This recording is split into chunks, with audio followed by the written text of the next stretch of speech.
Algo que podría sorprenderte es que, según la Biblia, las personas que vivieron antes del diluvio disfrutaban de vidas increíblemente largas. La Biblia nos habla de patriarcas que alcanzaron edades que hoy parecen imposibles. Adán, el primer hombre, vivió 930 años. Su hijo Set vivió 912 años, y el hombre más longevo del que se tiene registro fue Matusalén, quien vivió 969 años. Incluso Noé, el protagonista de la historia del diluvio, vivió 950 años. Ahora bien, ¿por qué vivían tanto tiempo las personas antes del diluvio? Esta es una pregunta que ha dado lugar a varias teorías. Una de las explicaciones más aceptadas es que la Tierra, en esa época, tenía un ambiente mucho más favorable para la vida humana. Se cree que existía una especie de capa de vapor de agua que rodeaba el planeta, protegiéndolo de la radiación solar y creando un clima templado y húmedo. Este entorno habría permitido que las personas vivieran por siglos sin experimentar el deterioro que conocemos hoy. Sin embargo, esa capa de vapor se rompió durante el diluvio, causando las lluvias torrenciales que cubrieron la tierra de agua. Después del diluvio, el clima cambió drásticamente. El ambiente se volvió más frío y seco, y la radiación solar comenzó a afectar mucho más la salud de los seres humanos, reduciendo significativamente su esperanza de vida. Por lo tanto, el diluvio no solo transformó el mundo en términos geográficos, sino también en la forma en que los humanos interactuaban con su entorno y, por supuesto, en la longevidad. Otro aspecto clave que debemos considerar es la relación directa entre lo divino y lo humano. Según la Biblia, antes del diluvio, Dios se comunicaba directamente con ciertos individuos, como Adán, Eva, Caín, Enoc y Noé.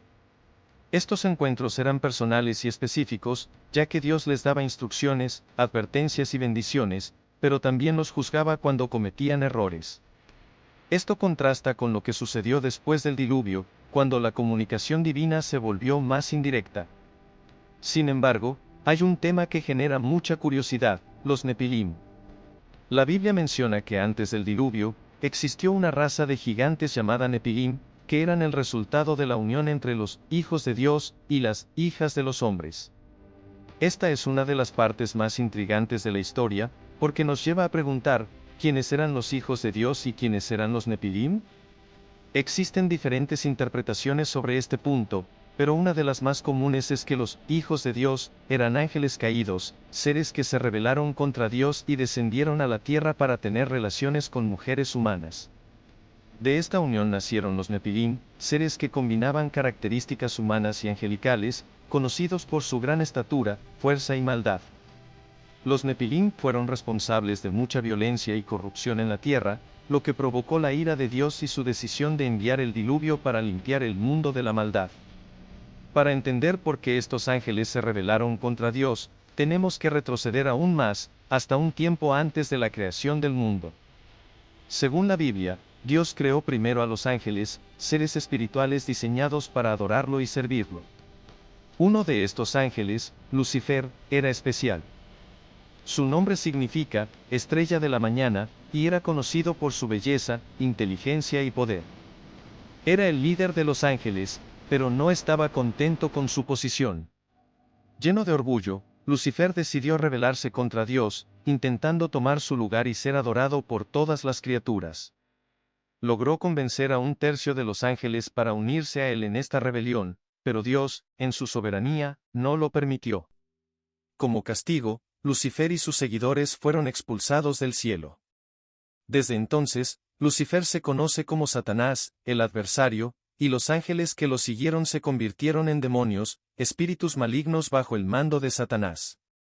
Esta rebelión fue el inicio de lo que conocemos como guerra espiritual, una batalla constante entre el reino de Dios y el reino de Satanás.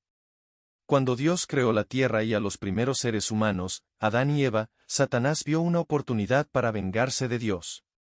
Usó a la serpiente, uno de los animales más astutos, para engañar a Eva y hacerla dudar de la palabra de Dios. Eva, engañada, comió del fruto prohibido y luego convenció a Adán de hacer lo mismo. Esta desobediencia trajo el pecado al mundo, y con él, la muerte, el sufrimiento y la separación de Dios. A partir de ese momento, la historia de la humanidad se convirtió en una lucha entre el bien y el mal. Un claro ejemplo de esto es la historia de Caín y Abel, los hijos de Adán y Eva. Ambos ofrecieron sacrificios a Dios, pero mientras que Abel ofreció lo mejor de su rebaño, Caín ofreció los frutos de la tierra sin la misma devoción. Dios aceptó la ofrenda de Abel, pero no la de Caín, lo que provocó los celos de Caín, llevándolo a matar a su hermano. Este fue el primer asesinato de la historia, y marcó el inicio de la violencia y la maldad en la tierra. Con el tiempo, la maldad de la humanidad creció tanto que Dios decidió destruir la tierra con un diluvio. Sin embargo, había un hombre que destacó por su justicia y su relación con Dios, Noé. Dios eligió a Noé para construir un arca y salvar a su familia, así como a un par de cada especie animal.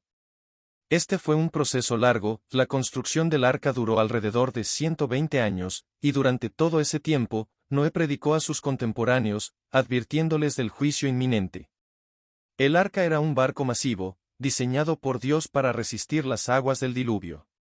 Tenía 3 pisos y estaba construida con madera resistente, cubierta con brea para evitar infiltraciones. Aunque Noé advirtió a la gente del diluvio, nadie creyó en él. Continuaron con sus vidas, ignorando las señales del juicio que se avecinaba. Pero el día llegó, y tal como Dios había prometido, las fuentes del gran abismo se rompieron y las ventanas del cielo se abrieron.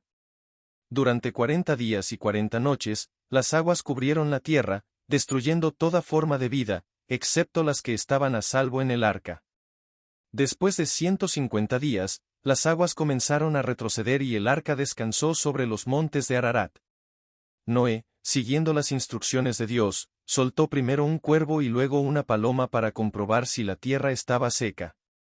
Finalmente, la paloma regresó con una hoja de olivo, lo que indicaba que las aguas habían bajado y que la tierra estaba comenzando a renacer. Una vez que las aguas se retiraron completamente, Dios hizo un pacto con Noé y su descendencia. Este pacto era una promesa de que nunca más destruiría la tierra con un diluvio. Como símbolo de este pacto, Dios colocó un arco iris en el cielo, un recordatorio eterno de su promesa. El arco iris es un símbolo de esperanza, recordándonos que, aunque el pecado y la maldad existan en el mundo, Dios siempre nos ofrecerá una segunda oportunidad. Así termina la historia del diluvio, pero es solo el comienzo de una nueva era para la humanidad. Noé y sus descendientes repoblaron la tierra, dando origen a las naciones que conocemos hoy. Si este contenido te ha parecido interesante, no olvides dejar un like, suscribirte y activar las notificaciones para no perderte ninguno de nuestros próximos videos.